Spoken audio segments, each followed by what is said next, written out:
There is a particular kind of silence that comes when a man stops working. It is not the silence of a Sunday morning or the silence of a good book at night. It is something different, heavier, a silence with an edge to it, a silence that asks questions he does not quite know how to answer.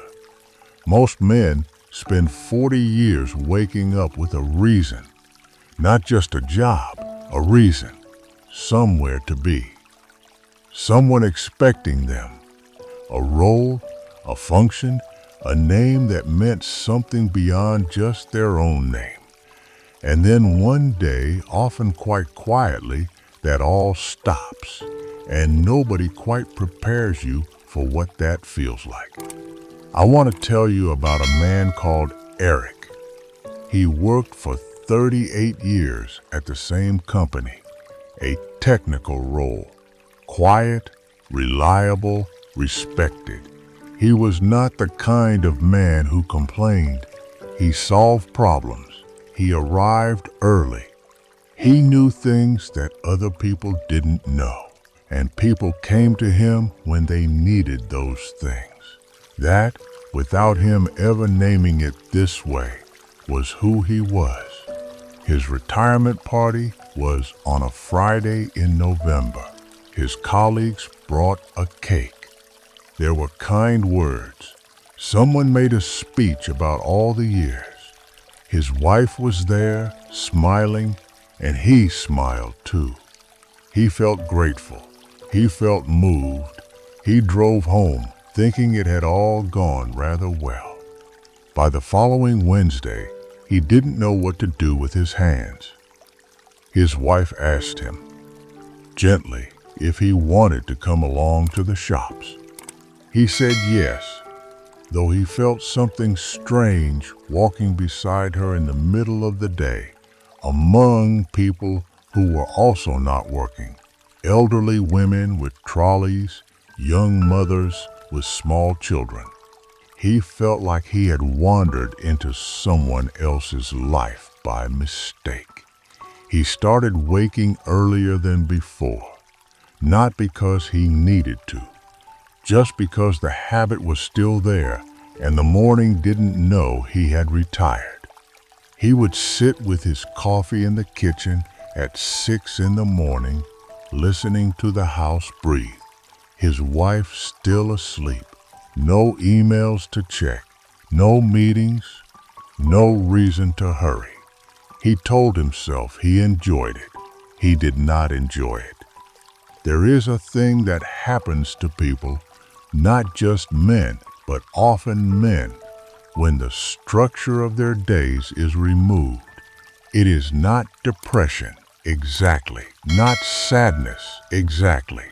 It is more like a kind of disorientation, a mild but persistent feeling of being slightly out of place, like a word you know perfectly well but cannot in that moment remember. Eric had hobbies in the way that many men have hobbies, a few tools in a shed, some interest in football, an unfinished project or two. But hobbies had always existed on the edge of his life, the parts you did when the important things were done.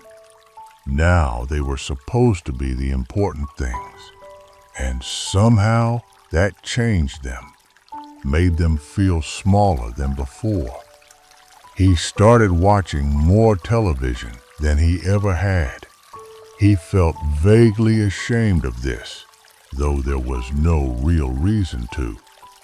He walked the neighborhood in the afternoons. He fixed a gate that had been broken for 2 years. He read the news more than was good for him.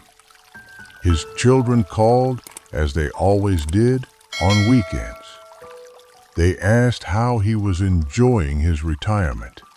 He said, fine, really fine, absolutely fine.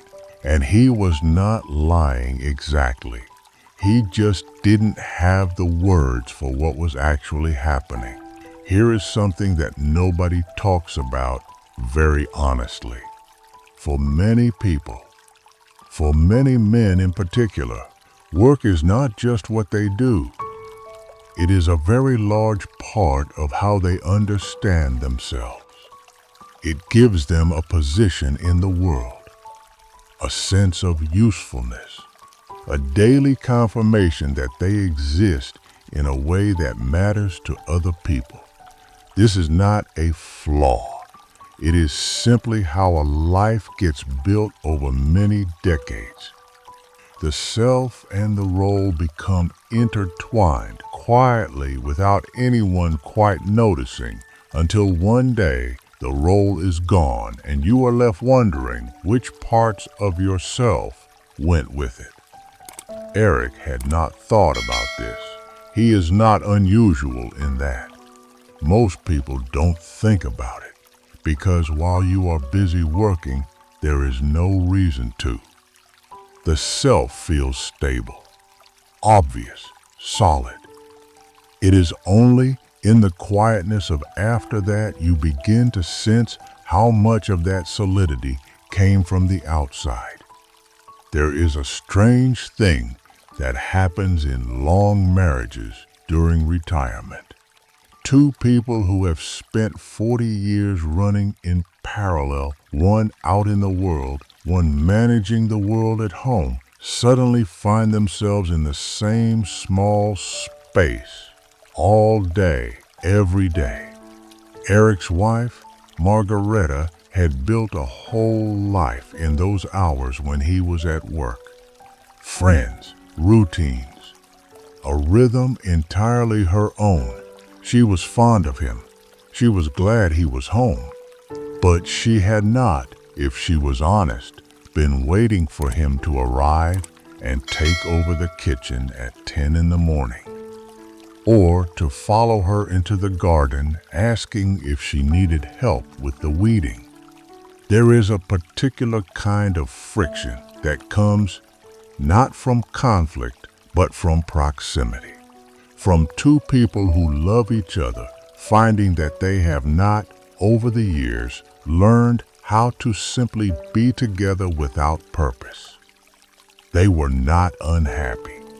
They were just adjusting, the way a house adjusts to a new season. Slowly, with some creaking. Eric also noticed something else, something quieter. The colleagues he had called friends for decades. They were still working. Their days were full. The lunches, the small conversations in corridors, the shared frustrations and shared jokes. All of that existed inside the building, and he was no longer inside the building. He received a message from a few of them in the first weeks. Then less. Then rarely. This is not unkindness. It is simply how it works. Friendships that live inside a context tend to live and die with that context. This is one of the more honest and quietly painful things about how men in particular tend to build their social lives around shared tasks, shared places, shared roles. Remove the task, and the friendship often has no other home. He had not known how few friends he had that existed outside of work until he was outside of work. There is no judgment in saying this. It is just true for many men. And naming it honestly is perhaps more useful than pretending otherwise. Eric's turning point, if you can call it that, did not arrive dramatically. It arrived on a Tuesday in February, about 8 months after he retired. He had driven, almost without thinking about it, to the workshop of an old neighbor who repaired furniture. A man named Gunnar, older than him, who had retired some years earlier. Eric had brought a small chair that needed a new joint, he stayed for 2 hours. They drank coffee. They talked about very little. The work was quiet and practical and physical and real. Walking back to his car, Eric felt, for the first time in months, like himself. Not the self he had been at work. Something slightly different, something quieter and more essential. The part of him that had existed before the career, that had always been underneath it, patient and waiting. He began going back, not every day, just when the feeling of floating returned. The workshop became a place. Gunnar became something like a friend, slowly without forcing it. This is not a story about finding purpose through carpentry. It is a story about the small, ordinary discoveries that become possible when a person stops expecting retirement to feel the way they were told it would feel and starts simply paying attention to what actually feels true. Nobody tells you when you are young and working and busy that the self is partly a construction, that it is built year by year from the roles you inhabit and the people who see you in those roles and the rhythms that carry you through your days. And so when those things change, as they do, as they must, it can feel like something has been lost that cannot be named, which is perhaps the most disorienting kind of loss, the kind with no clear edges. Many men sit with this quietly, in kitchens at 6 in the morning, on walks nobody asked them to take, in the particular silence of an afternoon with nothing required of them. And some of them, slowly, imperfectly, without any grand revelation, begin to find that the silence is not only emptiness, that there is something on the other side of it, not a second career, not a new purpose to replace the old one, just a different and quieter way of being present in their own life, one that does not need to justify itself to anyone, one that does not require an audience or a title or a reason beyond the simple, ordinary fact of still being here. That is perhaps enough. And perhaps for many men, it takes a long time to believe it.